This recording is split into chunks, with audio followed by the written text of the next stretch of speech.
collar tie by Icy, trying to work that head of Engel. Engel coming back with a 2-on-1 Russian tie. Icy doing a nice job keeping him at bay with that right arm. Engel now with an underhook on the right side of Icy, trying to set up that high crotch. Icy finds the edge of the mat. Off they go. 31 seconds. First period, first duel, first match of this outstanding duel. Neither one of these teams is ranked, Jamie, as a team to start out the season, but that may change as we proceed. 16 seconds left to go. 2-1 is our score. Engel with an underhook on the left side of Icy. Icy doing a nice job clamping down on that underhook with an overhook. And Engel pushes him free. There's a fake shot by Icy trying to attack that right leg of Engel. Engel leading with that big right foot of his in that staggered stance. And it's going to be Engel's choice, as West Delaware will have the odd matches tonight. So Engel will defer over to Icy. Icy will choose down. Yeah, and that was a good first period by these two, especially for Cole Engel. You give up that early takedown. Great job to get back into it and not let Icy get out there and score again. Oh, that's huge right now. Engel going to work now. Nice stand up by Icy and then a lift and return by Engel.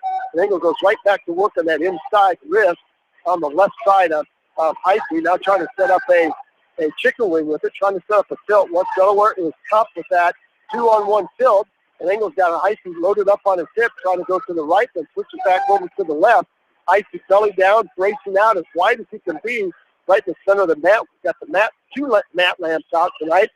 Great atmosphere for West Delaware. The black and gold is out in force tonight. To our left, the home crowd, Waverly Shell Rock, a little under-traveled tonight, Jamie. They usually bring a little bit more than they brought over tonight.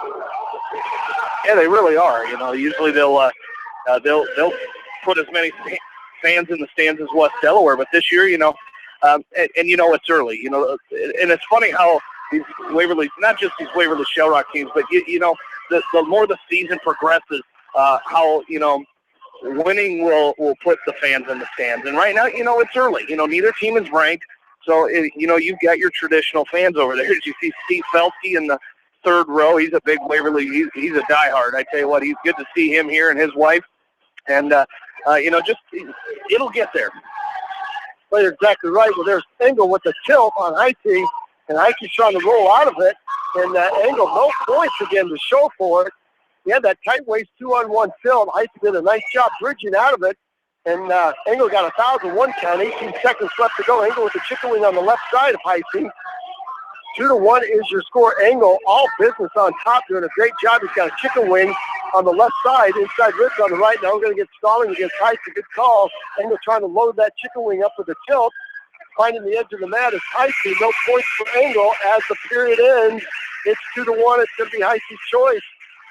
That's going to be Engel's choice as he deferred over. And I think Engel's got a mat burn on his nose. He's going to go over to the blood corner and get that fixed up real quick. Oh, you and I both know he'll have that the entire season. Because you get a mat burn and you're pretty much in trouble for the entire season, because that's gonna stick around with you. That's for sure. Well, we hope it's just a bloody nose and not a mat burn, because those things, you're right, Jamie. They, especially on the bridge of it. Well, Coach Voss is going to put a piece of cotton in his nose, so we got a bloody nose instead of a mat burn. That is a good thing. And you're right. You get a mat burn on the bridge of your nose, and that baby is with you for the next 3.5 months. All right, Engel's choice as he deferred to start the second period. He's going to choose down. Icy leading 2-1, and Icy's going to get a caution as he tried to start with a tight waist on Engel. And there's our reset. There's a nice inside stand-up by Engel. He's going to score one to tie this thing up. That's a 3.5-second stand-up by Engel. Cleared the hands, got back to his feet. There's that low single by Icy. He's in deep. Engel goes right back to the right ankle of Icy. Let's see if he tries to roll through. He's going to try to come up with a scramble. Engel's a good scrambler, and he's going to pitch Icy on his back. Oh, boy, that was a questionable call there, Jamie.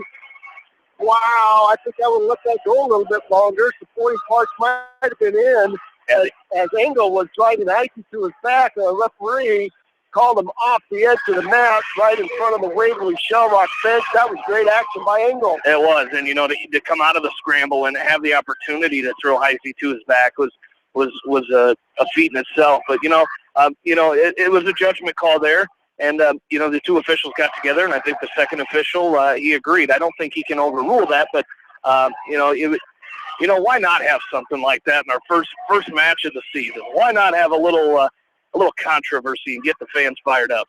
That's right. Well, there's nothing like that when you got somebody going to their back and you call them out of bounds to get the orange and black faithful up off their seats. 54 seconds left to go, and we're going to get a stoppage as Engel's leg band has come off, and he's going to cinch that back on.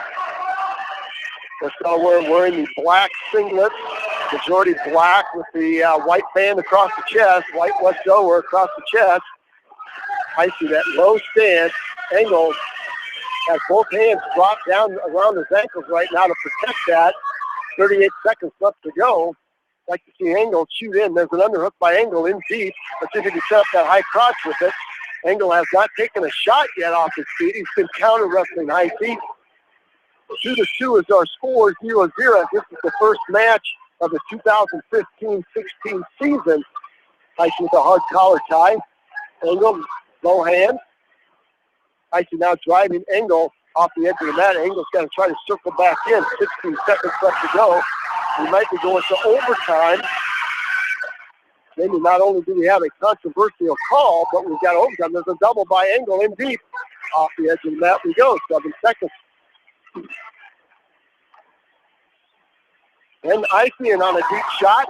Engel backs around the waist to Icy. Icy trying to come out the back door. 9 seconds. And we're not going to get any points there as Engel was hanging.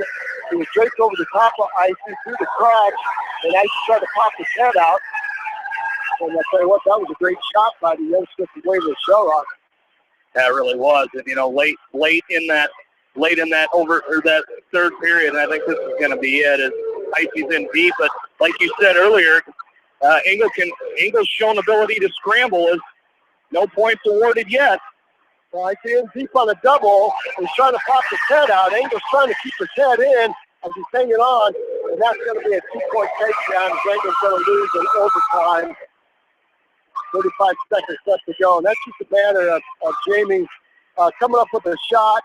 I think Icy took 4 shots, offensive shots, came up with a couple of takedowns. And again, to win a match against a good opponent, you've got to be aggressive on your feet, take some shots. Well, you do, and it's what a great match though to start this. But I think for the Hawks, that was kind of one of those toss-up matches that you'd like to win. Both wrestlers, two very good wrestlers, but. Like I said, that's one I think it was a toss-up match, and you really needed to win that one. So as we're going to get the next matchup here, as I believe we're going to have a JV wrestler in there. It's going to be Jacob Herman from Waverly Shell Rock and not Austin Yant. Austin Yant finished 6th at the state tournament last season, ranked number 5 in Class 3A, but we're going to have Jacob Herman, a freshman, taking on Jordan Roush, a junior for the Hawks. Well, and you would expect to see that this time of year where, you've only been practicing 2 weeks, a little over 2 weeks, and you've got to come in and your bodies aren't quite adjusted to where you want to be with that weight to set program. And you're going to see a little fluctuation in the lineups in this early season. And then when the wrestlers get acclimated, then you'll see them back in a position which they will stay for most of the season. So 1:23 left to go. First period. This is weight class 132. Jordan Roush for West Delaware worked himself out of predicament as the freshman from Waverly Shell Rock had the cattle catcher on him. Caught Roush's head down and scooped the right arm, was ready to toss him to his back, and Roush went belly down off the edge of the mat. So we're going to get a restart back to the middle. And this freshman from Waverly Shell Rock is big and physical. I'll tell you what, he's coming after Roush with some underhooks and overhooks. And Roush is going to have to get a little bit physical here to make sure he keeps his elbows in keep his elbows in so he doesn't get tossed to his back. And if you're just joining us, the 2015 wrestling season is underway. We've got many of our area schools wrestling tonight. Some of them opened up Tuesday night. The majority of them are wrestling in locations far and near on this Thursday night. 40 seconds left to go. Pummel position. Nice collar tie by Herman from Waverly Shell Rock. 2-on-1 by Roush. And no points as they're still sparring in the middle of the mat. Roush trying to find an opening. This is a very stout-looking freshman for Waverly Shell Rock. He's got very big legs, very big upper body, and Roush is doing a good job hand fighting right now. There's a nice duck under by Herman, and he's going to pitch Roush to the side, cover the hips up for a 2-point takedown with 8 seconds left to go. And I'll tell you what, that was a pressure. Herman felt the pressure, pushed in. He got a little pressure back from Roush, hit that duck under, dropped in on a duck on a double, and that was just a very, very nice shot for the freshman. Well, it was, but that's a situation there where you don't want to give up those kind of points late in the period. 8 seconds left to go, and that's going to be the thing. That's going to be the thing too. Is it's early in the season, you can expect that a little bit, but I tell you what, it's something you're going to learn going forward here. Well, yeah, it's big to score right there. 8 seconds left to go. Herman picked up a big 2-point takedown, and that is huge. Going into the second period, 2-0 versus 0-0, and it's going to be Herman's choice. He's going to defer over to Roush, and Roush is going to choose down. So he's got some work to do to get back in this match. Nice stand up by Roush, front trip by Herman, and off the edge of the mat they go. Coach Voss again telling them to keep his elbows in. Good hand control on the way up. And Roush set Herman with a tight waist chop to start the restart. There's a switch by Roush. He can cut the corner on Herman. He does. Very, very nice long switch by the junior from West Delaware. And he covered the hips of Herman nicely, so Herman couldn't re-switch him. Now he's sitting over the right ankle of Herman, riding an inside wrist on the left, and doing a fantastic job. Jamie, that was just a perfect switch, getting the tips out, and then finishing in that blow, so Herman couldn't re-switch him back. Yeah, absolutely, and that's something you got to do is you've got to be ready for that. You hit that switch, you got to be ready for the re-switch, and Jordan did a great job of that. As Herman's going to pick up a 1-point escape as they go out of bounds. 55 seconds left to go in period number 2. As Jordan Roush trailing Jacob Herman 3-2. Dual meet score 3-0 in favor of Waverly Shell Rock. There's Roush with a long shot, left his head down, a snap down, and an underhook by Herman. He's got that cattle catcher locked up. He's scooping the left arm of Roush. He's wrapped around the head, 29 seconds left to go, and I'm telling you what, Jordan Roush is in a world of hurt right now. He's got to really keep that left shoulder up. He's doing a great job, 21 seconds left to go, but I'm telling you what, if you've been in that situation, that is an eternity. 14 seconds left to go. Roush still with that left shoulder up, referee down, counting, looking close. 8 seconds left to go, and there's the fall. That's a huge match. Win for Waverly Shell Rock right there, Jamie. Again, that was another one that I think the Hawks thought they could have picked up. And again, that was just a mistake. A long shot by Roush, leaving his elbow up, and that made it easy for the freshman to snap down. That made it easy for him to snap down around the head, scoop that arm, and then just toss Roush to his back and pick up the fall. Yeah, it was. Ball time there, 3 minutes and 54 seconds for Jacob Herman, as that's going to put the Go Hawks up 9-0 here as we head to the third match. And up for Waverly Shell Rock, a sophomore, Dalton Woodyard, and for West Delaware, a freshman, Mitchell Mangold. Well, this is a really good freshman for West Delaware. He had a lot of nice wins last year. I saw him wrestle a couple of times on the middle school level, but Jamie, we talked about that before. You're a freshman coming in at weight class 138, and you're going from the middle school program that wrestles 2 minutes, 1 minute, 1 minute, and now you've got to step here with the big boys, and you're going to go 2-2-2, and sometimes it takes a while for you to get yourself acclimated to that. There's a nice shot by Mangold, a nice single leg, hard whizzer hard whizzer. He's going to cover the hips of Mangold. And this is going to be Dalton Woodyard. He's a sophomore.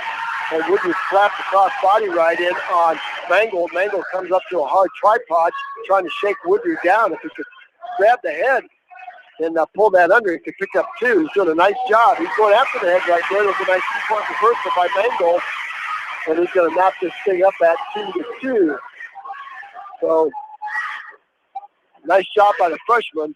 And now he's doing a great job riding that 2-on-1.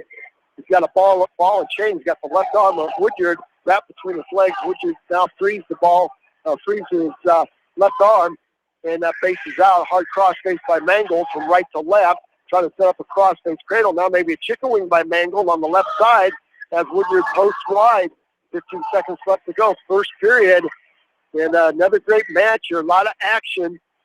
And that's what we'd expect here to see in this opening duel between two good programs. Not good programs, two great programs that have always produced some outstanding wrestling, Jamie. Well, they have. And, you know, it's always been kind of I guess you could call it a rivalry. I'm not sure. You know, these two teams definitely don't hate each other. It's kind of a friendly rivalry. You could say, as from the coaches, being in the coaches' room before the duel, you know, everybody was laughing, having a good time, and then they come out here and they're ready to coach their team to a win. And even the radio guys get along with each other. That's hard to find. Well, that is, you know, and we see them at a couple of meets through the course of the year. We set a couple of seats down at the Wells Fargo Arena, and it's kind of nice to chit chat and talk to the boys, and you know, we keep them updated on what's happening in Class 2A in Eastern Iowa, and of course they keep us updated on the 3A schedule. All right, second period underway. Mangold is going to take out the Woodyard's choice. He chose down as Mangold deferred. So Mangold doing a great job riding that inside wrist on the right. He's going to try to pull that out to a bar. Woodyard backs into it, covers up that right arm. So Mangold steps over to the left side, picks up an inside wrist on the left. Woodyard wrestling with his head down right now. Now Woodyard up on all fours trying to set something up. Head lever kept by Mangold. And he's going to push Woodyard off the edge, and we're going to get a restart as Mangold dove in on a double to prevent giving up the 2-point reversal. 1:15 left to go. Our dual meet score is 9-0. And the Hawks are still looking for their first takedown, Jamie, which is kind of uncharacteristic. But, you know, Coach Voss said this is going to be a measuring stick tonight to see what they needed to work on. So that's probably number one on his list so far. Well, and I think one of the things that, you know, he always is talking about is attitude. You know, having the attitude that I'm going to go out there and get a takedown, and you got to go to work on your feet, and that starts right away. Well, you're exactly right. You know, a majority of the match is wrestled on your feet, so you've got to be ready to go on your feet. You've got to score points there, and if you can score points on your feet, you're going to be in pretty good shape. 43 seconds left to go. Mangold doing an outstanding job riding on top, riding those wrists. Woodyard has not had an answer yet. Maybe Woodyard's trying to save a little energy for that third period. It's going to be Mangold's choice. 30 seconds left to go. And the freshman from West Delaware is doing an outstanding job on the sophomore from Waverly Shell Rock. It's 2-2. Takedown by Woodyard. A 2-point reversal by Mangold. 16 seconds left to go. Again, short time left. You want to keep the pressure on here, Jamie, not give up any points, and take this thing to the third period. Yeah, and you're going to get choice in the third period. So, you know, Mitchell's got to just finish this out here as, get ready to go to the third period, get your choice, and get ready to go and get after it. We had a little guest up here just a second ago. Hopefully a future Hawk on our hands here tonight. I know he lives in Independence. He's waving at us. Go Hawks! He's got the right color on. He does have the right color. Chris Lenz's grandson, his daughter's son, lives in Independence with his mom and dad, and trying to recruit him here tonight. Well, there's a cradle by Woodyard, and he has Mangold on his back. Mangold gave up hand control. Woodyard came with a hard crossface and locked up a crossface cradle. I'm telling you what, that is tight right now. The freshman, and there's going to be the fall by Woodyard. Oh, boy, Jamie, you're wrestling a really, really good match right there. Your shoes down, and tell you what, you got balled up and you gave up hand control there. Once you let that hand go, Woodges just came in with that cross-face cradle, and I'm telling you what, that was all she wrote. Yeah, and you know, these are some of those things that you know, I'm not gonna harp on Mitchell Mangle too much, but those are some of those things that that Coach Voss said, that adjustment to get being a varsity wrestler. You know, some of those things that you might get away with in middle school, you're not going to get away with here, and you might be able to overpower a varsity wrestler or a middle school wrestler, but some of that stuff is going to be tough here in varsity as we move up to weight class 145 as the Hawks trailing now against Waverly Shell Rock 15-0 in the dual meet as we go to weight class 145, and finally the first takedown for West Delaware's Owen Ward up as he's taking on Logan Deerfield. This is one of our featured matches as Deerfield comes in ranked. Let's check out the skinny on. No, Deerfield is not ranked. He's a senior at 145 though. So that was just a nice shot by Owen Ward. Got in there deep and finished it, and that's what you expect out of your seniors. And I know Coach Voss is expecting high things out of Owen Ward. And that's a great way to start. 1:14 left to go, 2-0. Nice tight waist with the right head lever on the left side by Ward. He's trying to set up that chicken wing. And Deerfield doing a nice job facing out, staying belly down. And Ward expending a lot of energy trying to control some wrists.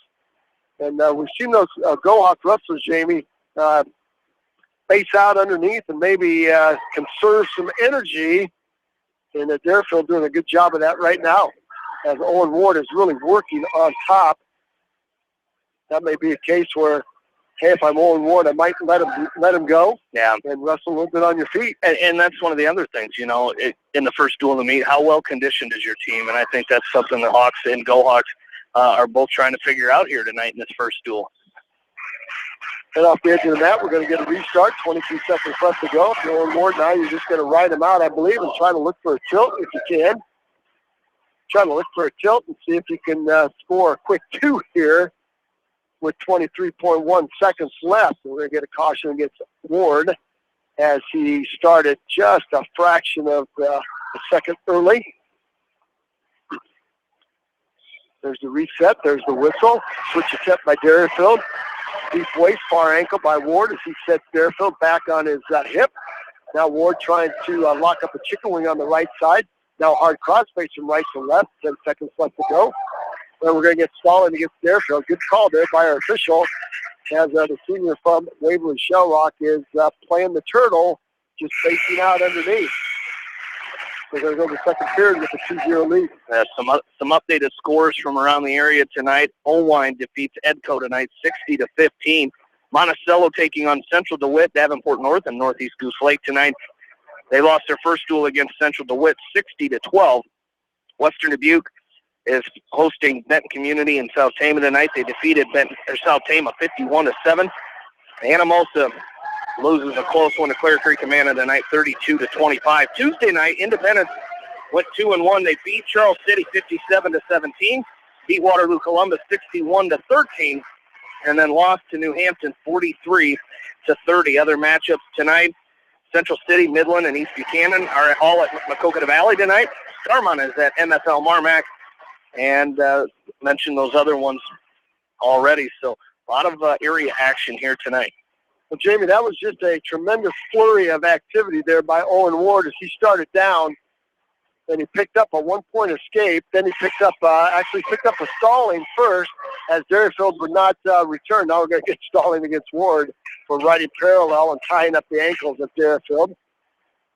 And our mathematician assistant coach, Scott Litter, is going to go to the head table. And I think it's going to be 6-0. It's going to be 2 takedowns for Ward. It's going to be an escape and a penalty point, so it should be 6 instead of 5. Yes, it is. Good call. Coach Litter, that happened so fast. That we missed it. Now there's going to be an optional release there by Ward And he's going to go back to his feet against Deerfield. 1:16 left to go. Ward up 6-1 and doing a fantastic job. Now you got to be thinking bonus points here, Jamie. You're up 6-1. Your team's behind 15-0, and you got to find a way to get back in the dual meet. Well, you do, and that's the spark you need out of one of your seniors, and Owen Ward. And Owen's looking for good things this year. I mean, he's these last couple of years we've seen him. He's been right there. I mean, he's done some good things the last couple of years, and now he's looking to make it to that next level, and that's getting to the state tournament. And that's those are his goals, and he's going to have to win matches and be that spark in a dual meet like this if he wants to get there.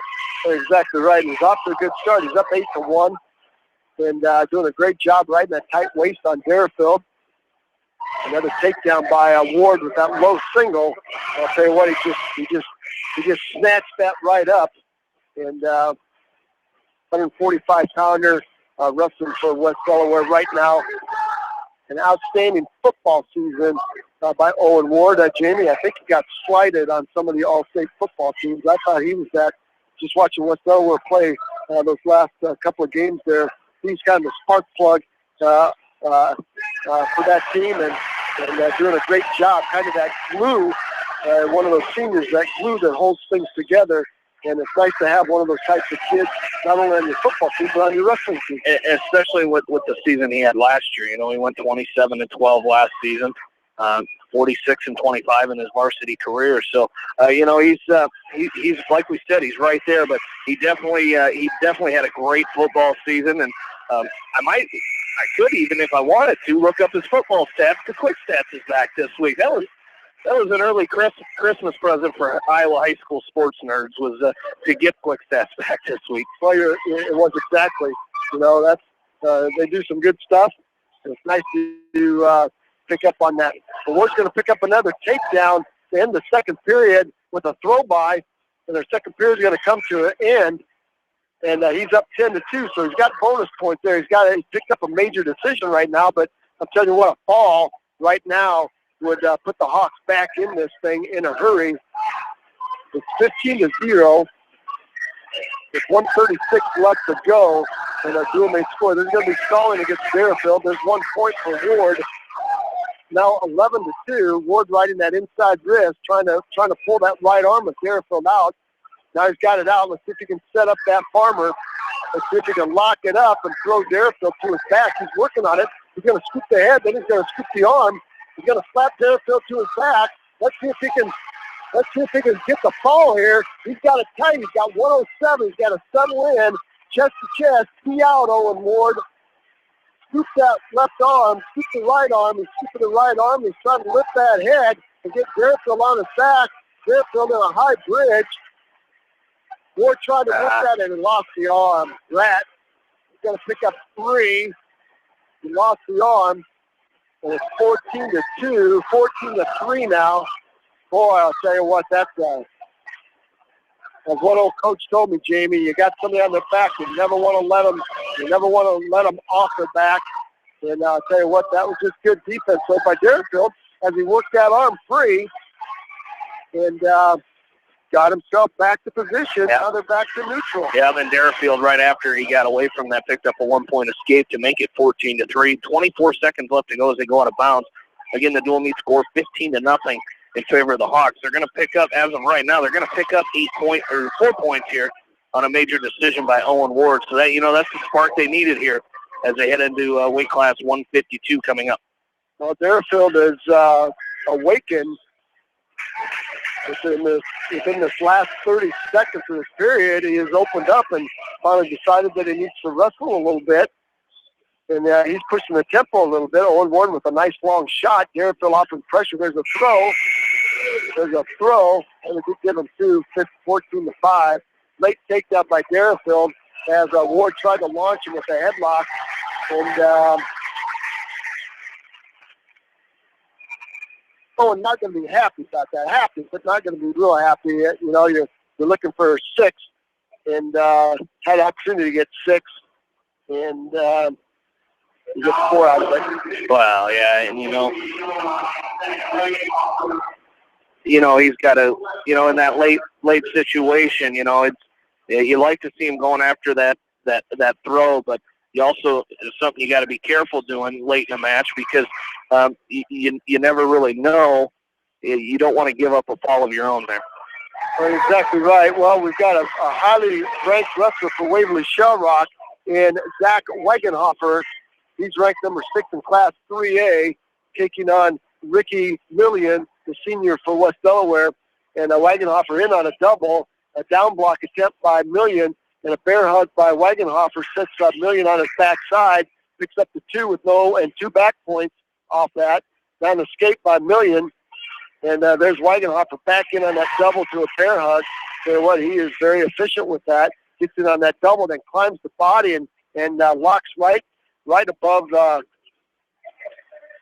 right in that low lumbar area. And I'll tell you what, if you've ever been in that situation, it just whoops you, takes you right to your knees. And he's going to go and block up a cross-face cradle here on Ricky as, dual meet score right now 15-4 in favor of Waverly Shell Rock, but Wagenhofer ranked number 6 in Class 3A, trying to add on to that here. Yeah, we're seeing why he's ranked number 6 in 3A. He's very physical. And there's a fall right there in 1 minute and 15 seconds. And Wagenhofer picks up another 6. Let's take a short timeout, and then we'll be back with weight class 160. Stay with us. You're listening to Hold by Hold action with the Hawks and the Go Hawks here on Eastern Iowa Sports Station, Mix 94.7 KMCH. Dunlap Motors in Independence with Chevy, Buick, and certified pre-owned Chevy, Buick, GMC, and nearly 300 new and used cars and trucks in stock. They have big town inventory with small town service. Stop and say hi. That's Dunlap Motors in downtown Independence. And go to DunlapMotorsIndy.com. That's DunlapMotorsIndy.com. At Precision Collision, we are committed to providing you with high-quality auto body repair and paint refinishing. Our expertly trained technicians can repair all accidental damage and get you back on the road in no time. Come visit me, Jeff, for a free estimate. We are located along Highway 20 at the Delaware Turnoff. Precision Collision, one call does it all, quality guaranteed.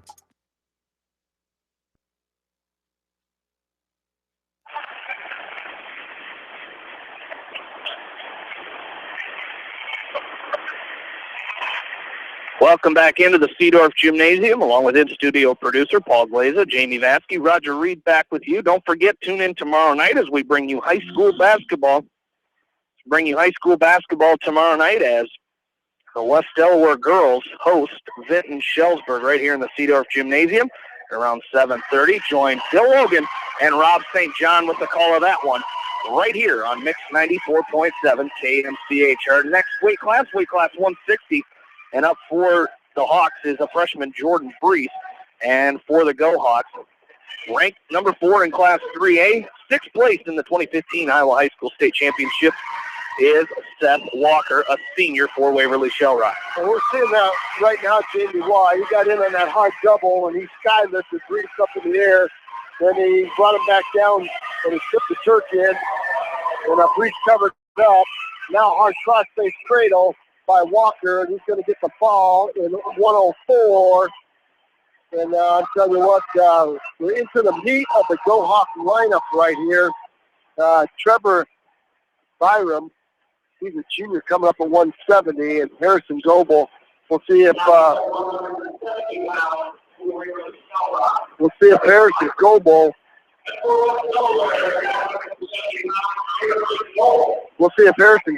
can put a stop to the pinning of Waverly Shell Rock here, as they've used a couple of cross-face cradles to take the West Delaware wrestlers to the back. And Jamie, there's nothing worse than being in a tough cross-face cradle and on your back. It's just hard to get out of. 4th fall of the duel for Waverly Shell Rock. 5th win overall puts the Go Hawks up 27-4. We started at weight class 126. Cole Engel lost to Ian Heisey 4-2 in overtime. As weight class 132, Jacob Herman from Waverly Shell Rock pinned Jordan Roush in 3 minutes and 54 seconds. At weight class 138, Dalton Woodyard pinned freshman from West Delaware, Mitchell Mangold, in 4 minutes and 30 seconds. 145, Owen Ward turned it around for the Hawks with a 14-5 major decision over Logan Deerfield. Made the score 15-4 in favor of Waverly Shell Rock. But 2 straight pins for the Go Hawks. Zach Wagenhofer highly ranked in Class 3A, pinning Ricky Million in 1 minute 15 seconds. And Seth Walker, ranked number 4 in Class 3A, pinning Jordan Brees of West Delaware, another freshman for the Hawks, in 1 minute 4 seconds. As our dual score, 27-4 in favor of Waverly Shellrock. And we've got Harrison Goebel at weight class 170, and he's wrestling a little bull here from Waverly Shellrock by the name of Trevor Byram. And Byram was all business as he snapped Goebel to the mat, hard snap down, and just covered the hips and picked up 2. Another takedown for the Go Hawks. And now Byram with an inside wrist rolls that out to a bar, and we're going to get potentially dangerous. So we've got a tall, skinny, lean, I won't say skinny, lean Harrison Goebel at 170. And you've got a very short, stocky Byram for Waverly Shellrock. I'll tell you what, coming right out to a cradle. And Coach Voss taking a lot of notes here as West Delaware got to come back and work some hand control. Jamie, when you're wrestling a team that runs cradles, you've got to work great hand control so that they can't lock those cradles up. And once you get those hands split, controlled, you got to find some way to get to your feet, sit out, switch. You got to find something to create the motion so they can't cradle you up. Well, you do, and that's one of the things that the Hawks before this have had troubles with is not keeping that motion, and that's what's got them or ended up getting them pinned. So, nice job there by Harrison. Once he got underneath, continuing to keep that motion and come up and not give up any back points there. But now you got to get moving here. You chose down here in the second period, did Harrison Goebel, and you've got to come up right away. Well, there's an outside stand-up attempt by Goebel. Now he's going to sit out, turn in nice knee slide by Goebel. Got to be careful. Front headlock by Byram. Goebel's going to come to his feet and pick up 1. And I'll tell you what, Waverly Shellrock likes that cattle catcher. And Byram's going to try to snap Goebel down one more time. Now a throw attempt off the edge of the mat they go. That was a double underhook by Byram. Harrison Goebel clamps down on the double underhook and then tries to pitch him off the edge of the mat. And lucky for him, they were off the edge of the mat because it wasn't a very good throw as Byram sagged when Goebel tried to throw him. A throw by attempt by Goebel, and Byram squares off. Byram really working the collar tie, really working the head and the neck of Harrison Goebel. 1 minute, 20 seconds left to go. Second period, our score is 2-1 in favor of Byram. There's a hard snap down by Byram in deep. Goebel tries to latch onto a single as Byram hits the go behind. And now a hard crossface by Byram. Goebel goes to his back, rolls through. Byram comes out with a cross body right in on the left side, a half Nelson, potentially dangerous. And we're going back to work. Goebel now down 4-1. Another takedown by Waverly Shellrock. So Coach Voss with his pen and paper over there taking some notes, as are the rest of the coaching staff. And this will be a good learning experience. There's a cradle by Byram as you got Goebel balled up again. Short sit by Goebel, no hand control. And Byram's got that cradle locked up. But I'll tell you what, this Harrison Goebel is very flexible, Jamie. We saw that last year. He's very difficult to pin. There's a 3-point near fall by Byram. Goebel comes right out to his feet, a stand-up front trip attempt by Byram. Goebel goes off the edge of the mat, and here we got to go. Start again at 7-1, courtesy of that takedown and 3-point near fall by Trevor Byram. 31 seconds left to go. Goebel with his head down. And again, guys that are good with the cradle, you got to have your head up.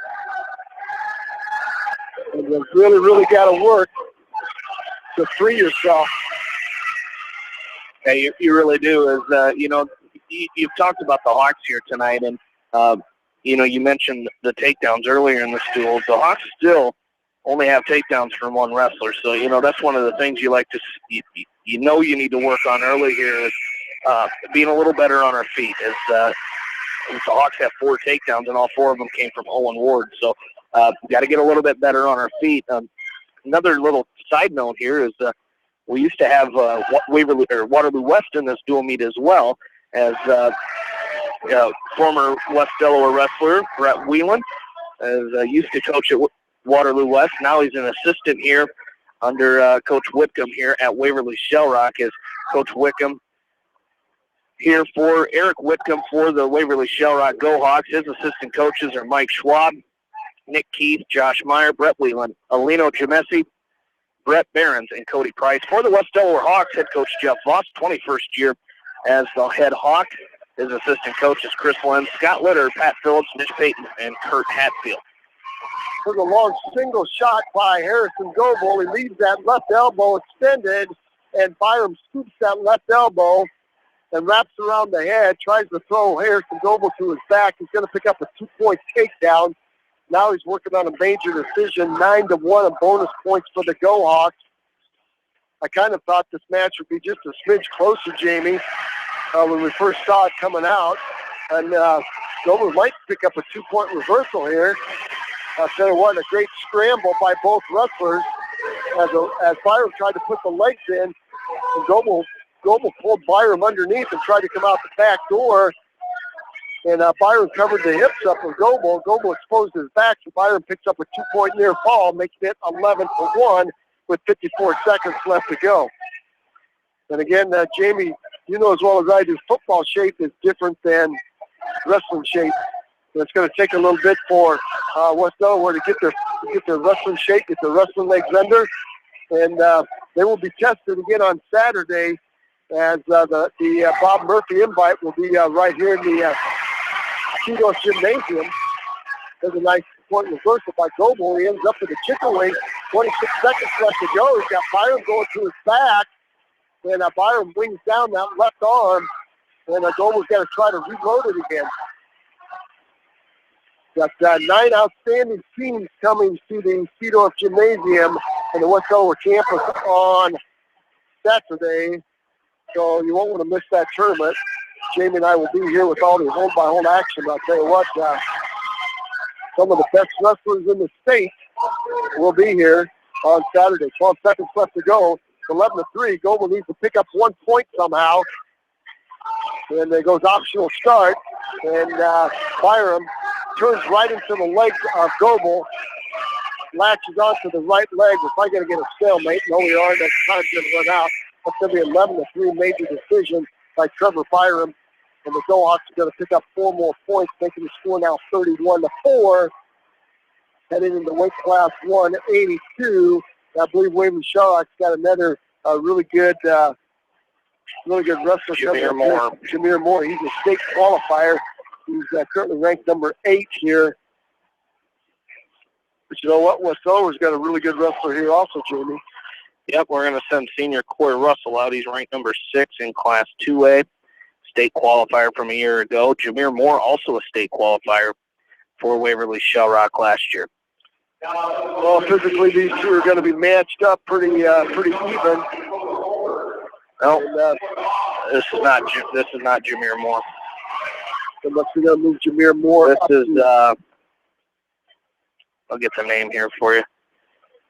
Oh, Dakota Holbert. Dakota Holbert, listed on our, he's a junior, listed on the JV roster. Dakota Holbert, there's that double leg takedown that Corey Russell is so good at. That freight train double got in there deep. You would think, Jamie, that the way Corey Russell shoots that shot, you would think he would play linebacker on a football team. But he doesn't play one bit of defense. No, he doesn't. But he did good enough for us on the offensive side of the ball. We'll give him a break on the defense. But nice takedown, nice double leg there by Corey Russell. But you know that's also why we saw him instead of running away from defenders. A lot of times he tried running through them, and he did that very well. Dual meet scored 31-4. Corey Russell leads 2-0 here in this match. 182 pounds.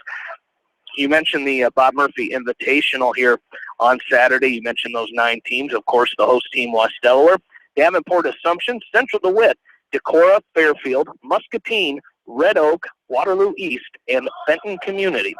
So T.J. Murphy going to be at the Bob Murphy Invitational as a head coach for the Benton Community Bobcats. Well, they've got a little bit of everything on Saturday. And that's going to be just a lot of good wrestling. I think that's a little better than the 5. Would we have 5 teams last year, and we did a round robin? As Corey Russell's going to run a chicken wing on the left side of Holbert, and he's got it locked up tight. Should be the fall. Official down, looking close. There it is. Coy Russell, 1 minute, 27 seconds. The fall for the Hawks. So 127 for Coy Russell. And I tell you what, with Coy, you're not going to see one of those guys who's going to take you down and let you up. When he's out there, when he gets you on your back, he wants to get it done, and that's what he did there with the fall in 127 over Dakota Holbert. Well, that was just an exceptional job of getting that chicken wing in with a half Nelson and then keeping his chest tight. And, Jamie, we are not going to see Max Ridenauer at 195. This is Brady Antones taking on Jameer Moore. And Jameer Moore has a heavily wrapped left shoulder. And, there's Moore. He's going right to work on Antones. They snapped him down, Jamie. That cattle catcher tries to throw in a double spur. Antones has got to get that right elbow down. There's going to be a 2-point takedown and a 3-point near fall and a 1-point escape by Antones. That was a lot of action in about 10 seconds. Antones shoots in. He leaves that right elbow exposed. Jameer locks up that throw once again, snaps his head, pitches him to his back. Now he's got to drive cradle in. He's got Brady Antones on his back trying to end this thing in a hurry. 126 left to go. Referee down looking. And Jameer Moore has Brady Antones stacked up. There's the call in 29 seconds. 39. 39, thank you. We'll get you there. Yeah, it's been a while. We'll see why Jameer Moore is heavily ranked right there, highly ranked. As he is very quick, very tough. Very tough. So the Go Hawks are going to take a 37-10 lead, and we're going to go to weight class. Bump it up. 220. Eggleston, yes, indeed. Max Ridenauer giving up a lot of poundage here, Jamie. Coach Foss must be very confident in his senior. And it's nice to see Max back into the lineup as he had to sit out the whole season last year, and that was a big hole in the lineup. And now you've got him back in the lineup, and you got to shake the rust off, and it's just nice to see him back in the West Delaware singlet. Well, I think the thing with Max last year is he had a concussion in football, and I'm not sure if it was. I don't think he wanted another one. He wanted to play a senior year in football, and sometimes you got to make sacrifices, and football is Max's favorite sport. He loves playing football, but he made the decision not to wrestle last year, and so he could play a senior season in football. And here he is. He's ready to go for the Hawks here in the senior season on the wrestling mat. That's exactly right. We'll see how this plays out. He's given up a lot of weight to Ingleson. Ingleson is I don't think he's a full 220, but I'm guessing he's probably about 210. And Max had to weigh in at 195. I think he's a light 195 pounder. But very cagey, very crafty as right now. There's a throw by Ridenauer. Let's see if he can turn Ingleson, turn this into two, and he does. That was just very, very nice. And if you're a little guy wrestling a big guy, that's a great takedown right there because you don't get yourself underneath and give the opportunity for the bigger guy to down block and get his weight on top of you. It's a lot easier to wrestle when you don't have to carry somebody's weight. Yeah, and get him down to the mat, and that's what Max did there. Picked up a 2-point takedown, and now Eggleston's quickly up to his feet here as we come reset for a 1-point escape. 2-1 is our score of this match in favor of Max Ridenauer. Our dual meet score 37-10 in favor of Waverly Shell Rock. Eggleston in on a hard double. Nice down block by Ridenauer. Stuffs the head of Eggleston. And off the edge of the mat they go, and they go back to the center. And this has just been a tremendous duel to start. Not going the way the West Delaware Hawks. There's a double by Ridenauer in deep. And I'll tell you what, he ran his feet all the way from the West Delaware side to the Go Hawk side, and off the edge of the mat they go. That was an outstanding double leg takedown, but off the edge of the mat, no points to show for it. As Eggleston also having a heavily bandaged left shoulder is Ridenauer with the front headlock and in on the right leg of Eggleston, but he's going to run out of time. So it's going to be Ridenauer taking a 2-1 lead into the second period, and Coach Foss says, hey, choose down. So Max will have some work to do here.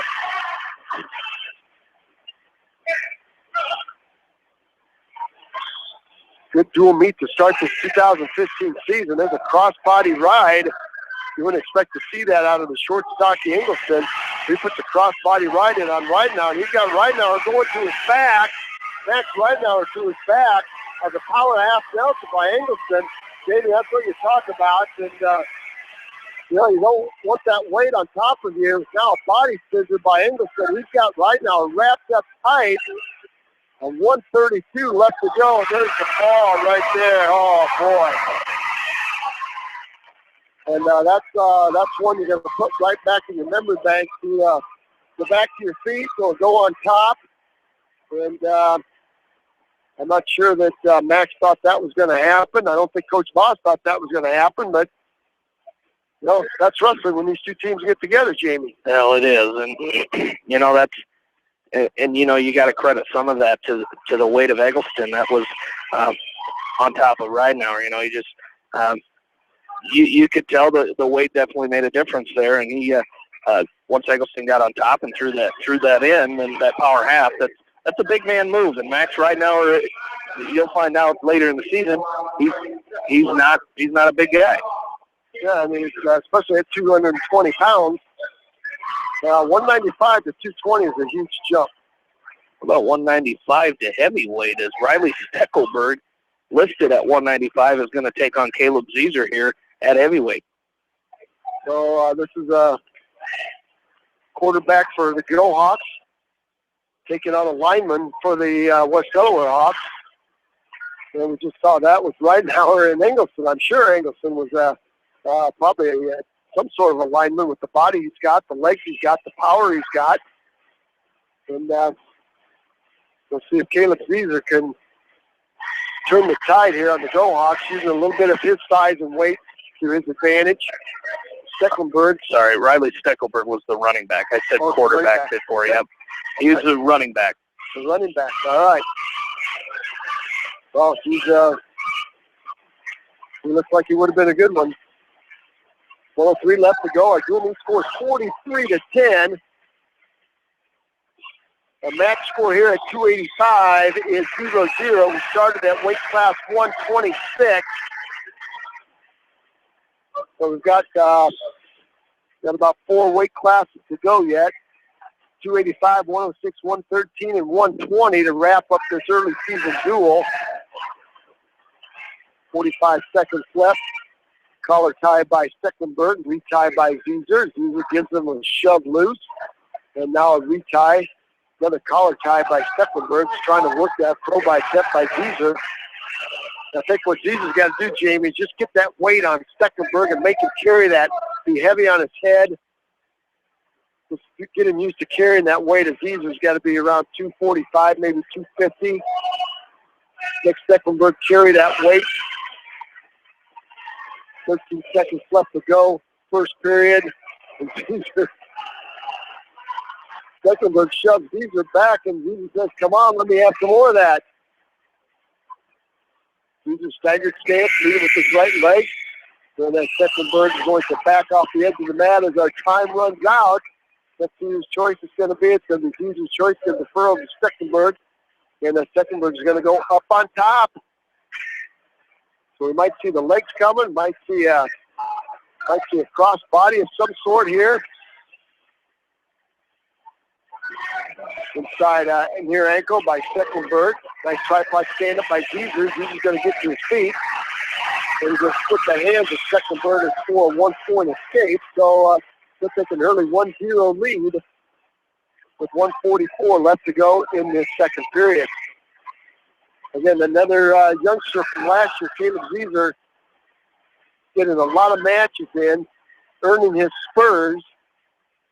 And again, going in that slot at 285, gaining a lot of experience. And again, Coach Doss with high expectations for a outstanding season for the junior.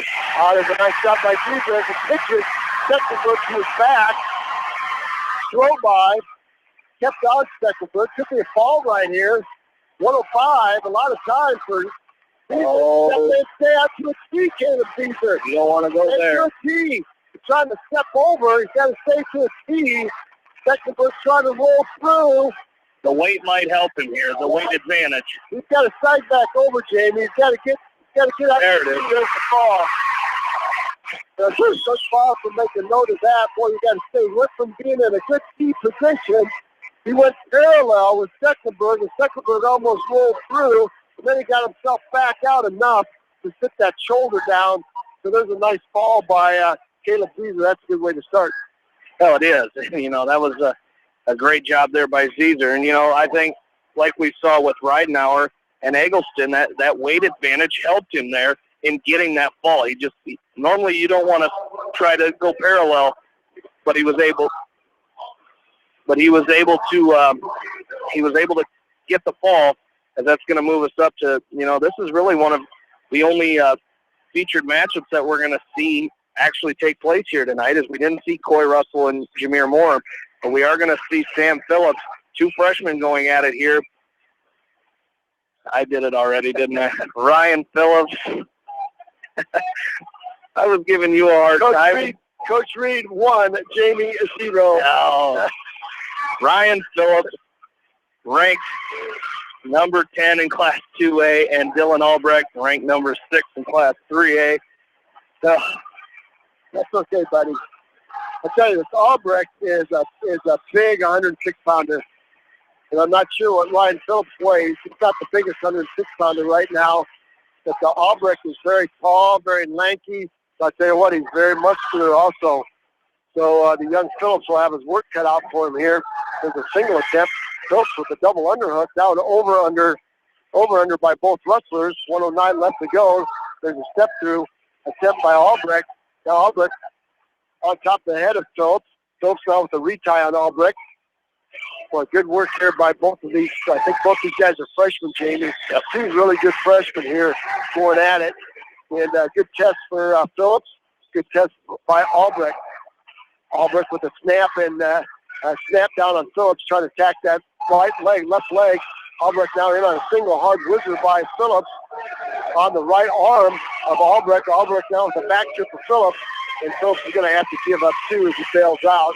Now hard cross-face by Albrecht, coming right back to work with that cross-face cradle. And he's going to try to lock that up. Phillips doing a good job with hand control. Albrecht reaches down to the left leg, tries to step through with the jerk. Phillips back up to his base. Comes the cradle attempt by Albrecht, trying to lock up the cross-face cradle from left to right. 17 seconds left to go, first period. He's going to try to stack Phillips. Phillips with the sit-out turning on Albrecht. He's going to sit and face him, maybe try to pick up one, and Albrecht goes back to the left ankle, picks up the left ankle, and drives Phillips back down to his chest. 3 seconds left to go, and the first period is going to end 2-1. A lot of action right there by two solid freshmen. This Albrecht is huge, Jamie, for a 106-pounder. Yes, he is. And you know, he's very muscular, like you mentioned earlier, but he's so tall, too. I mean, he's tall and looks very strong as we start the second period. Neutral. Dual meet score 43-16 in favor of Waverly Shell Rock. Current score of this match is Albrecht leading Ryan Phillips 2-0. A nice knee pick by Phillips and a very nice counter by Albrecht as Phillips came with a underhook and went to a cross knee pick. There's a tap and go by Albrecht. He's in on the left leg and he back trips Phillips to the mat for another 2-point takedown. So I tell you what, great shot by Phillips, great counter by Albrecht. Another reshot by Albrecht, picked up the two. It's 4-0 now. So you're seeing a lot of great action by two above-average wrestlers here, two above-average freshmen on two really good wrestling teams. There's a cradle attempt by Albrecht, tries to go over the top of Phillips. Phillips working some hand control. 1:05 left to go, second period. Phillips trying to get up to his feet. Albrecht sitting over the left ankle of Phillips. And Phillips has to try to back in three-quarter Nelson attempt by Albrecht. Phillips bellies down. Tight waist now by Albrecht. Head lever attempt by Albrecht. Phillips drops to his elbow. Now back up. Cradle attempt by Albrecht. Phillips comes to his feet. Tries to come over the top of Albrecht. He's going to pick up a one-point escape as he sits out. Turns in. Nice hip height by Phillips. Pick up one. It's 4-1 right now. 37 seconds left.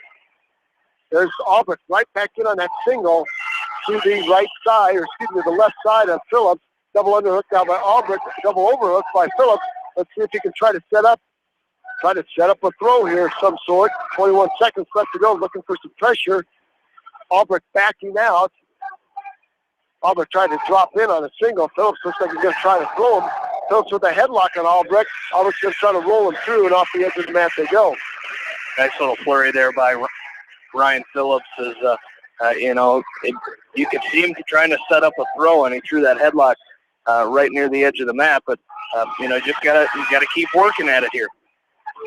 Well, there's that single by Albrecht in on Phillips, and half Nelson times the body with a half Nelson. No near fall points, but that's the third single to the left side of Brian Phillips.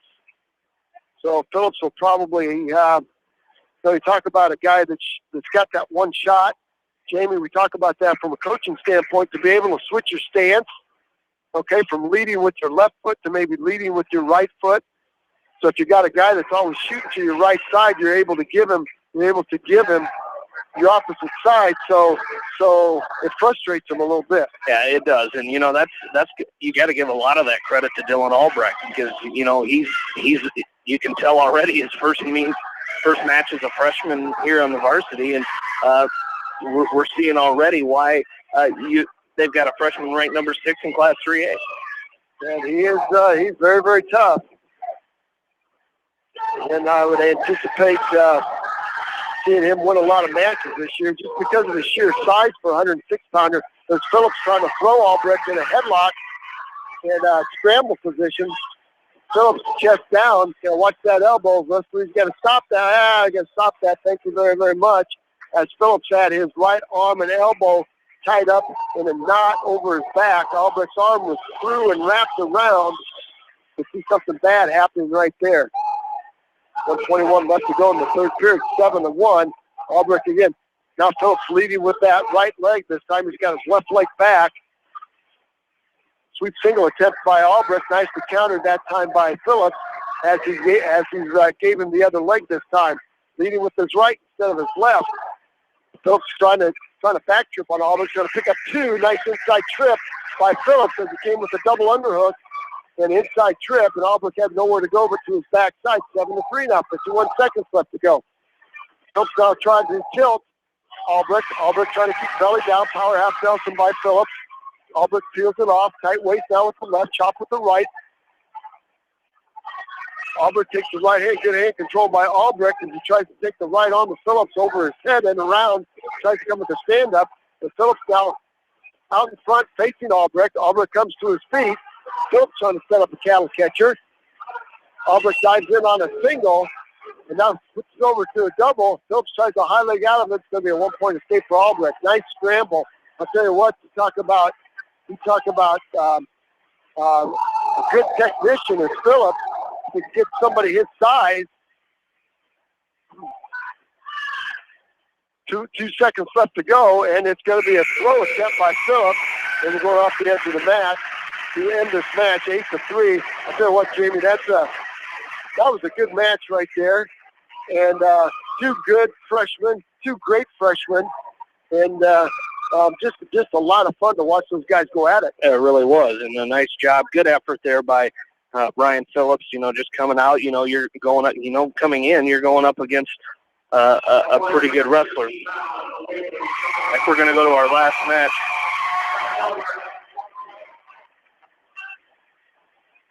113 West Delaware will forfeit, as I believe Jamie said Tristan Hutchinson is injured. He's on the injured reserve list right now. I'm not sure if we'll see him on Saturday either. We're going to move up to weight class 120, where we've got Brad Roush taking on Bryson Hervel, freshman. So I'd like to thank the junior from West Delaware. We got an eye gouge right there to start the match. Hervel's got to take a break as Ross tried to come to a collar tie and caught Hervel in the eye with his finger, which is not too terribly uncommon. Weight class 120. We started at weight class 126. There's a nice front headlock by Roush.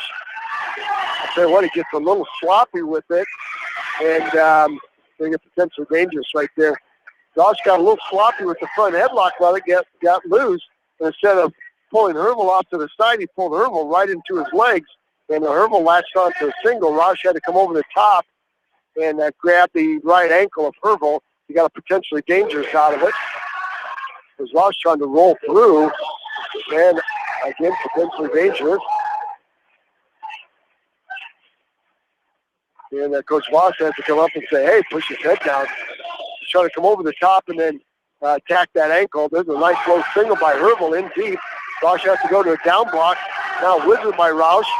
Roush over the top of Hervel. Hervel's going to try to cut through his legs. Roush on both ankles over the top, latched onto both ankles. He's going to try to roll Hervel through. 1:01 left to go first period. Hervel trying to cover the hips of Roush. And we're going to get a 2-point takedown by Hervel.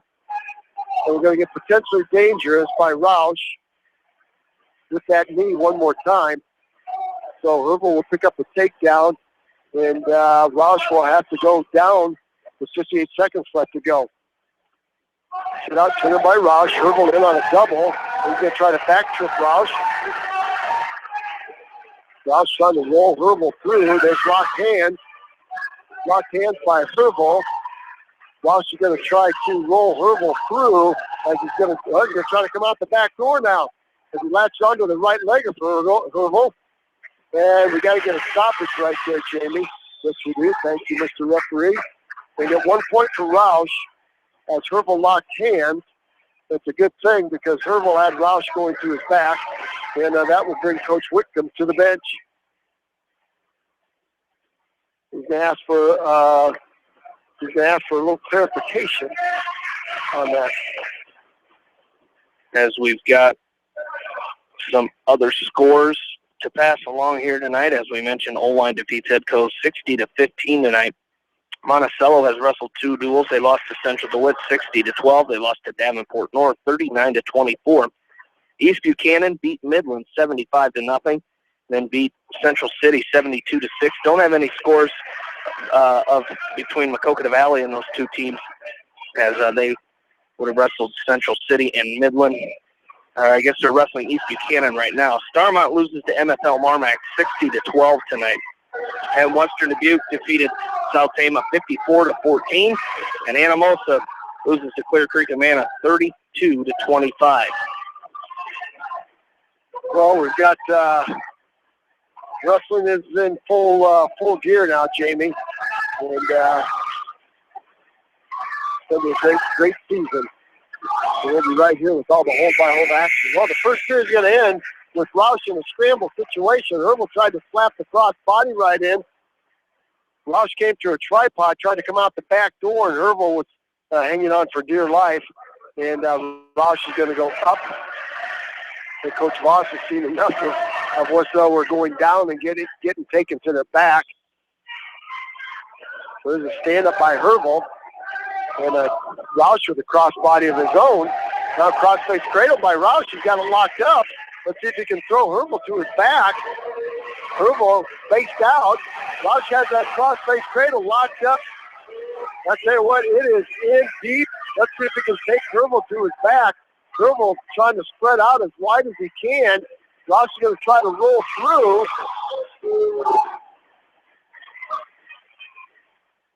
They get 1 red. I'm not sure what that call was there, Jamie. Hervel's going to pick up 1 point. Roush had that cross-face cradle in deep on Hervel. He's going to try to set it up again. I'll see if he can run that butcher off of it. I think he might have called a chokehold.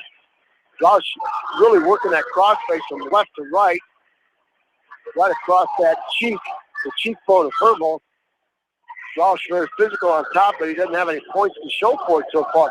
He's got opportunity for a butcher as he's got the right arm of Hervel across his face, and Hervel trying to pull that right arm up. And now he does. He's going to sit through and try to take Roush to his back. Roush hangs on to the right leg of Hervel. And a hip high step by Herbal is going to pick up 2. The Go-Hawk fans are to their feet screaming 2. There's a 2-point reversal. Making the score 5-1 with 41 seconds left to go. Here comes Herbal with a cross-body right on Roush. Roush is going to have to get his hips up and start some action here. Try to create some space between his hips and Herbal's hips. 29 seconds left to go. Roush tries to roll through. Now a hip high step by Roush. He's got some space. Let's see if he can get his hips up and out. Got to get it on through. Herbal climbs back on top of the back of Roush. No points scored. No change of position. 11 seconds left to go. Roush tries to roll through. Cross face by Herbal. Roush has to be careful. You don't want to give up any back points here. 2 seconds left to go. And no back points scored by Herbal. It's 5-1. So Herbal's going to choose both up. He took a peek over there at Coach Whitcomb, and Whitcomb went neutral. Starts this third period. Our dual meet score is 52-16. There's a long shot by Herbal. And front headlock now by Roush. Let's see if he can turn this into some points. Herbal doing a nice job controlling the right elbow of Roush, and we're going to get a stalemate. Roush tried to cut the corner. And set up a near side cradle. And this is time to Jordan Roush here, Jamie. You want to... Brad. You're wrestling a... Brad Roush. Yes, sorry, Brad Roush. You're wrestling a freshman. You want to push the tempo here. So you're wrestling a freshman that's stepping up from the middle school. You got to push the tempo here with 1:24 left. You've been through the war. You've been through the battle. Now you want to push the tempo here and get this young freshman out of his comfort zone.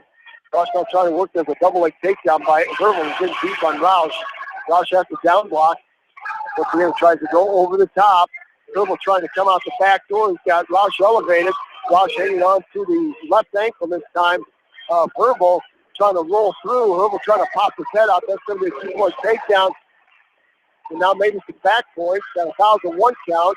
Now he got 1,002 count. So he pick up some back points here. He's almost got a half Nelson with his right leg. Roush tried to roll him through. And now a hard cross face by Herbal. Reverse half Nelson by Herbal. He's got Roush on his back. 40 seconds left. Might be a fall by Waverly Shellrock. 36 seconds left to go. It's going to be a 3-point near fall. It's going to be a major decision by Herbal if he doesn't get the call. Herbal now climbs up the body of Roush, goes a half Nelson in. Roush pulls the half off. It's 3-point near fall. It's 10-1. Jamie, after the first period, this was a 2-1 match. And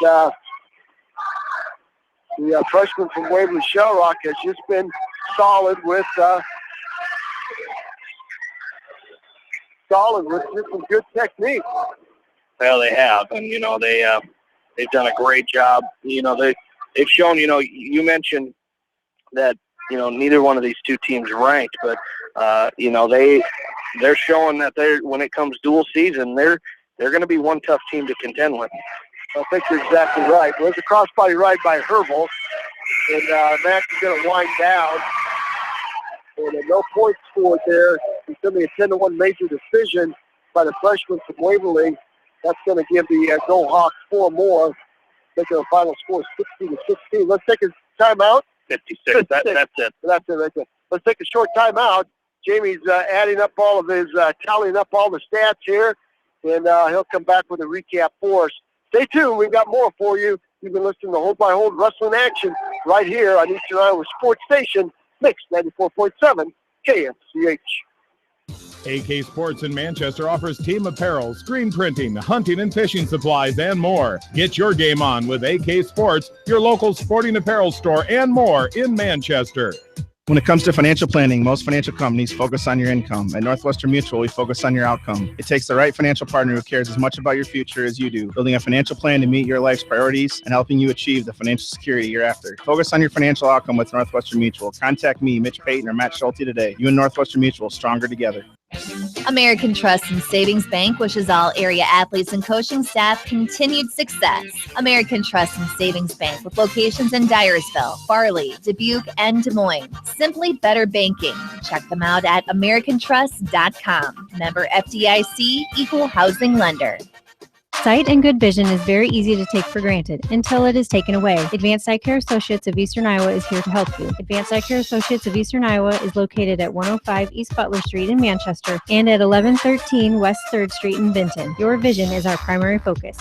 For over a century, Anderson has been helping families make their homes brighter, more comfortable, and more beautiful. They do it by making quality windows and doors, setting the bar high and raising it day after day, year after year, making Anderson the leader in doors and windows. Contact local vendor Delhi Lumber at 922-2404 for all of your window needs. Delhi Lumber, your authorized Anderson Windows dealer, has big town quality with small town service.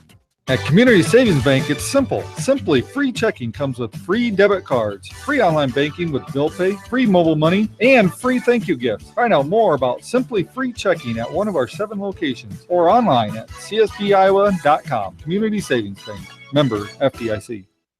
Jay's Auto Supercenter on the Greater East End of Manchester has quality pre-owned vehicles, great financing options, and a full-service department, body shop, and detail department. See their full line of vehicles online at jsautosales.net. At Jay's Auto, customer satisfaction is their #1 priority. Hi, this is Jamie Vasky at Don & Walt LLC, your independent Lennox dealer in Manchester, encouraging you to plan ahead. Have us check your heating or air conditioning unit before you need it. For residential or commercial plumbing and heating needs and top quality Lennox furnaces and heating units, see Don & Walt LLC on East Main Street in Manchester, or give us a call at 927-2232. Farmers Savings Bank proudly supports all area athletes and their coaching staff. For all your banking needs, visit them in Colesburg, Elkport Garber, Strawberry Point, Arlington, and Aurora, or online at farmersavingsbank.com. Member FDIC.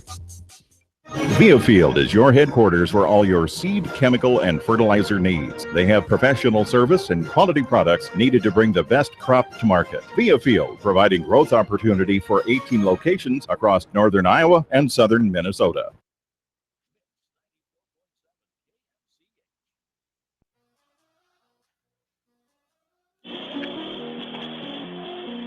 Welcome back into the Seedorf Gymnasium, West Delaware Falls tonight, 56-16 against Waverly Shell Rock as the Hawks start this season 0-1. Waverly Shell Rock goes to 1-0. And, Roger, we knew this was going to be a tough duel coming in, but, we still saw some signs of that West Delaware youth in this first duel, and it came through. Waverly Shell Rock has some really good wrestlers on that team, and not just the ranked kids in the returning qualifiers, but they've got some really good young kids that are really going to make some noise here. Well, you're exactly right. We saw a couple of good freshmen there, 106 and 120, and when you got that caliber of freshman coming into your program that can step into the varsity lineup and not only win a match but gain bonus points, that's a huge bonus. That's a huge plus for your team. And West Delaware's got some outstanding freshmen that are going to continue to improve. And, you saw Mitch Mangold, I believe, wrestle a very, very close match. Some of those matches that West Delaware lost were close matches, and they just got out of position. You leave an arm up, you take a 2-1 match or a tied match, and you leave an arm up and you get tossed to your back. Those are correctable mistakes. Those are the little things that you got to go back and work on. But you're right. The other thing is, Jamie, I don't believe Waverly was in the playoffs, football playoffs. They were in the playoffs, but I think first round. Yep. So, you lose that first round. You've got a week and a half break between football and wrestling.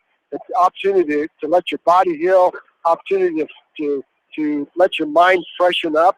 And, West Delaware doesn't use that for an excuse, but, you're wrestling a quality opponent in Waverly Shell Rock on short time. I call it short time because you're going quickly from one sport to another. So, but it doesn't get any easier, and that's just the price you pay for having a good fall football campaign and going into the wrestling campaign. But Coach Voss is taking notes down there, and we got lots of things to work on, lots of things to practice, and that's what it's about. That's what this first meet is, and Coach Voss talked about this being a measuring stick finding out where you're at condition-wise. I thought the Hawks looked pretty good condition-wise. I don't think they got out-conditioned. I think they've got some guys wrestling a weight or two above where they're going to end up, and that makes a huge difference. But like we said last year, this team's going to be a work in progress, and I think they're going to be a better team than they were last year. Well, they certainly are, and that's you can only get better from here. As we recap, this duel started at weight class 126. Cole Engel losing 4-2 in overtime against Ian Heisey. Put the Go-Hawks up 3-0.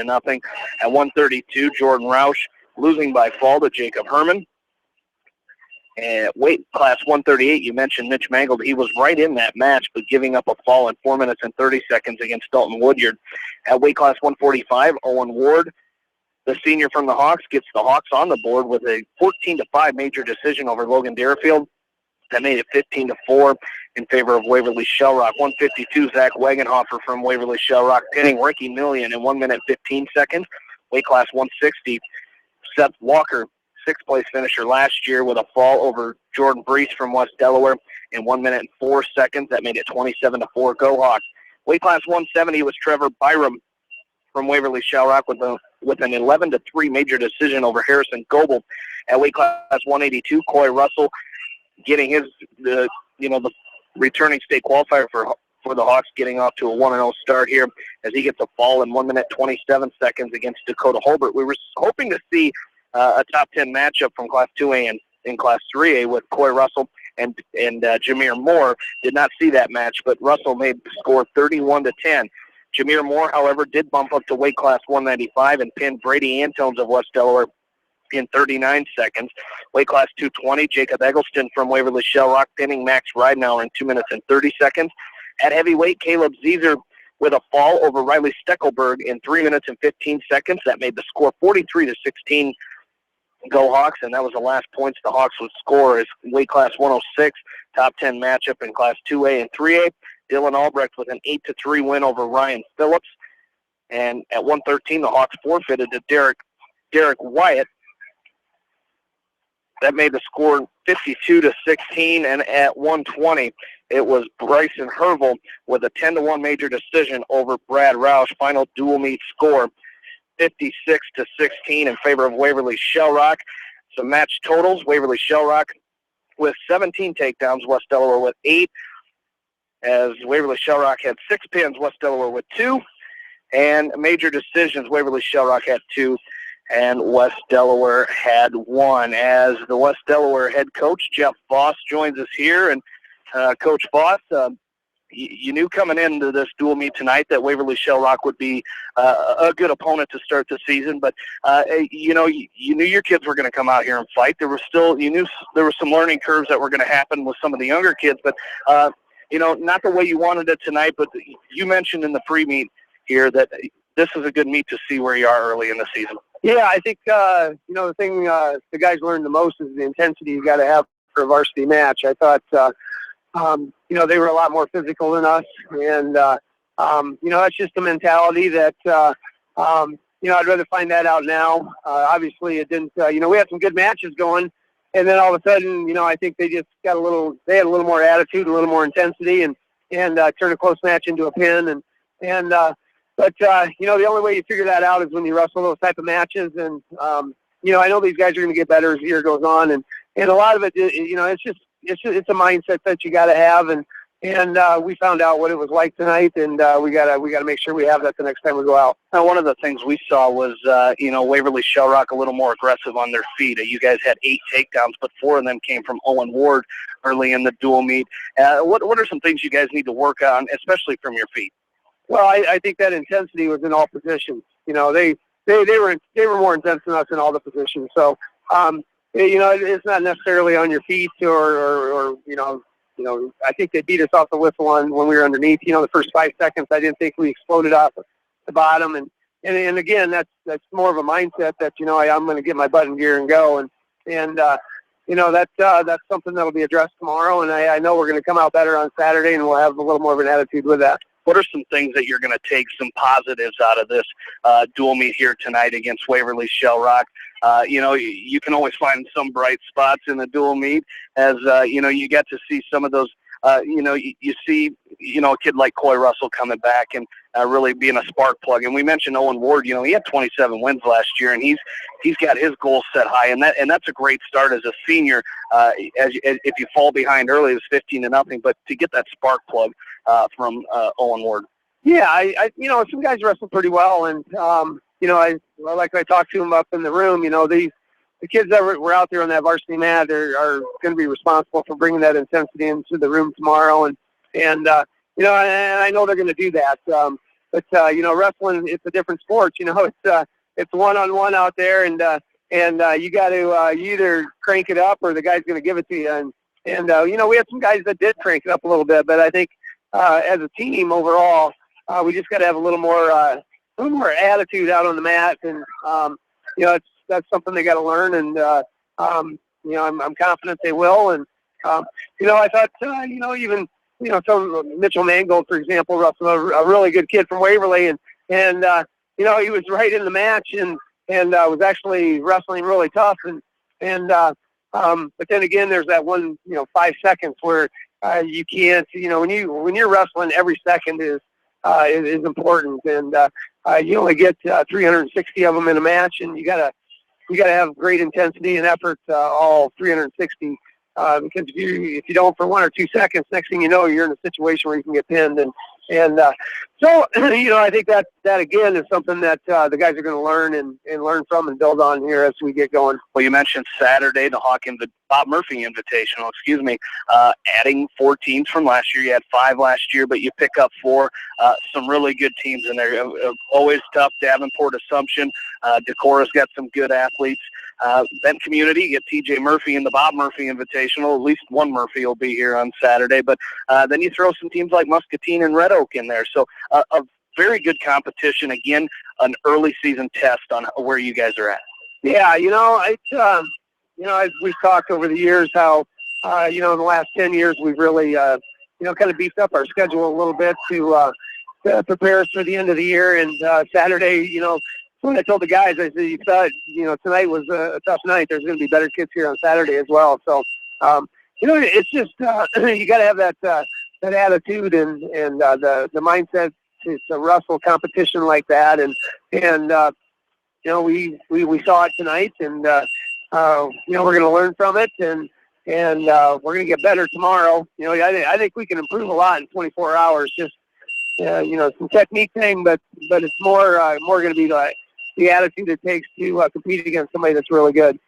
Well, Coach, coming off a short break between football and into the wrestling season, Jamie, I thought your conditioning looked pretty good. You for the first meet, I don't think you were out conditioned. You were out wrestled in a couple of weights, but I don't think your conditioning for being the short time that you've had to work looked all that bad for this early in the season. And I think that's a plus for you right now. Yeah, I don't think anybody got beat because they were tired. I think we just got beat because we just weren't intense enough for a long enough period of time, and some of those kids, the first time they've been in that situation, and they're going to learn from it, and it's a lot more fun when you bring that intensity to your opponents than have them bring it to you. So. Our season is not defined by the first duel of the year, and we're definitely going to be a lot better as we get going here. Well, go on. Sorry, Jamie. That's one other thing that we talked about is looking from last year to this year. We thought we think the potential to have a great season here is pretty high.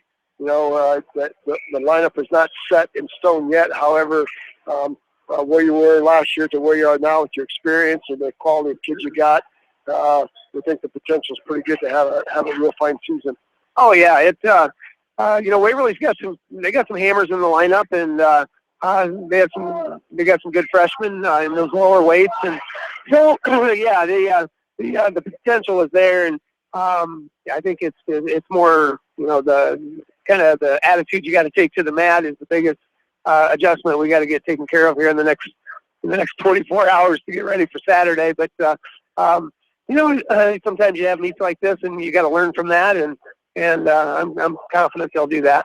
Well, Coach, best of luck to you guys on Saturday. We'll be there for that, and thanks for joining us here tonight. Yeah, I appreciate you guys covering the meets, and we got 5 home meets, and I think what's nice is the people are going to see us now, and they're going to see us, throughout the year at home, and see how much better these guys can get, because I know they they want to work hard to get good, and I think it's going to happen. All right, West Delaware head coach Jeff Voss here on the post meet as we will take a break, come back, wrap it all up. Right after this, you're listening to West Delaware Wrestling from KMCH Sports. The Eastern Iowa Shopping News and the Dyersville Commercial recognize the hard work and dedication of all area athletes. Check out the weekly sports section in the commercial for scores and information. The Eastern Iowa Shopping News and Dyersville Commercial, supporting your communities. Do you suffer from chronic or acute pain? Long-Term Medical Supply now offers pain relief for you with their non-prescription TENS device. Shop their convenient location in downtown Manchester and find pain relief in as little as 15 minutes with a TENS device from Long-Term Medical Supply.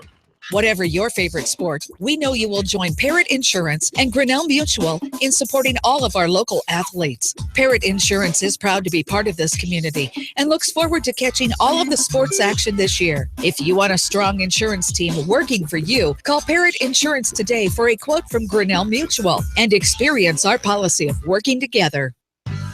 For fan food, not fast food, visit your after-the-game headquarters, Manchester Dairy Queen. It's quick, it's easy, your family will love it. Manchester Dairy Queen.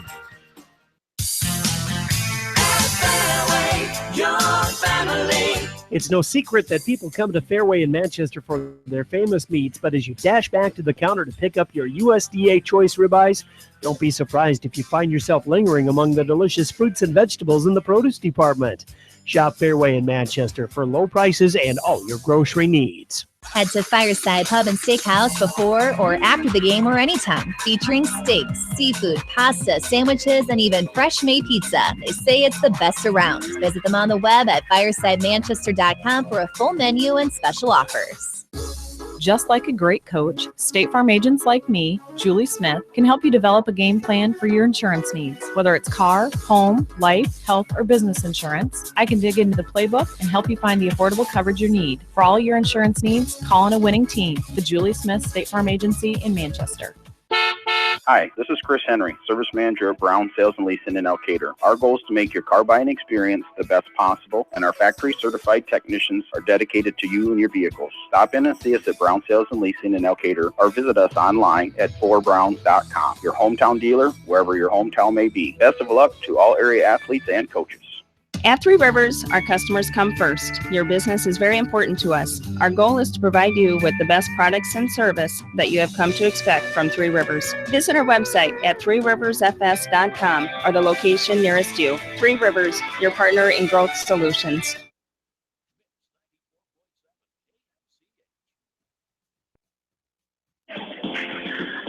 Back into the Seedorf Gymnasium one final time here tonight as we wrap this thing up. West Delaware falls to Waverly Shell Rock tonight, 56-16, as we take one final look at our scores, area scores, as Holwine defeats Edco tonight, 60-15.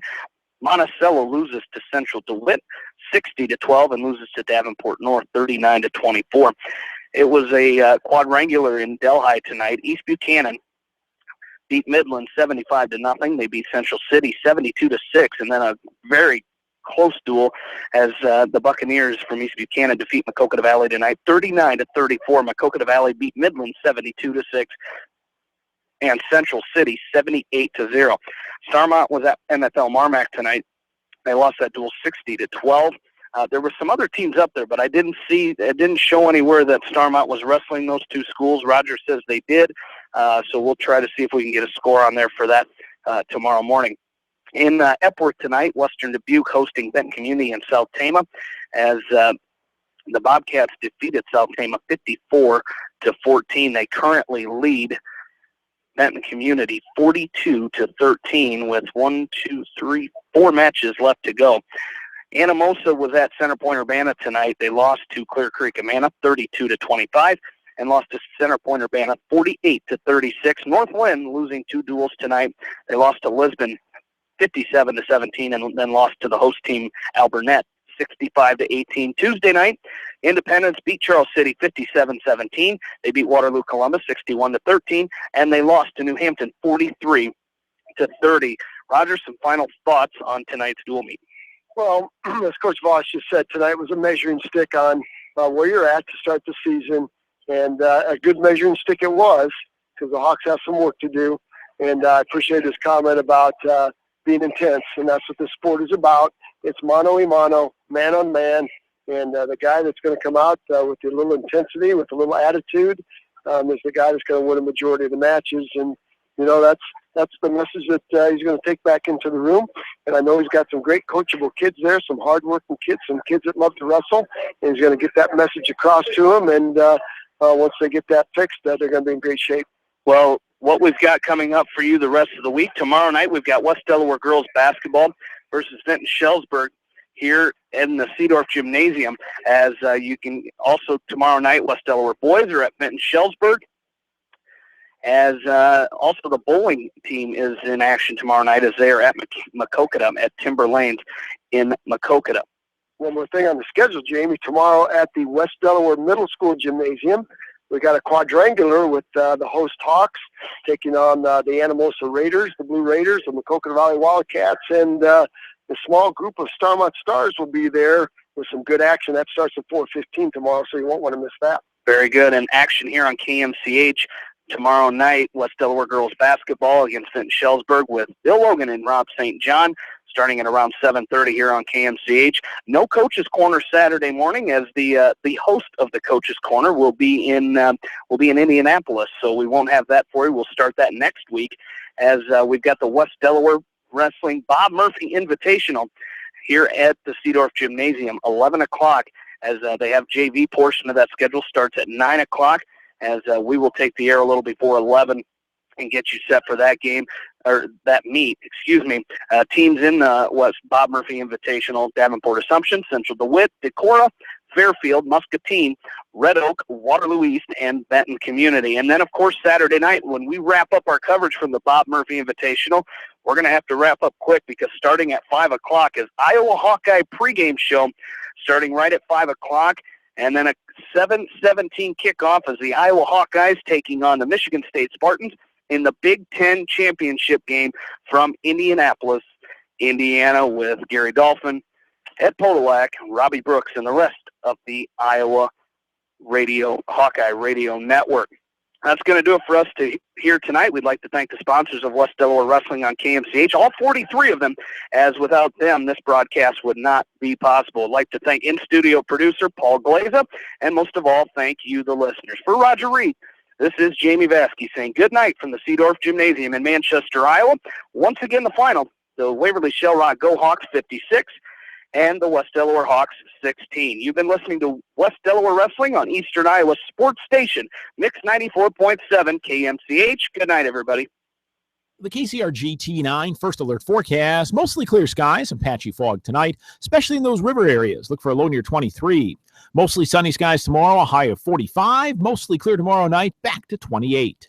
Wind southwest 5 to 10 tonight, south at 5 to 15 tomorrow. Saturday, mostly sunny skies, a high of 48. Sunday, a few more clouds.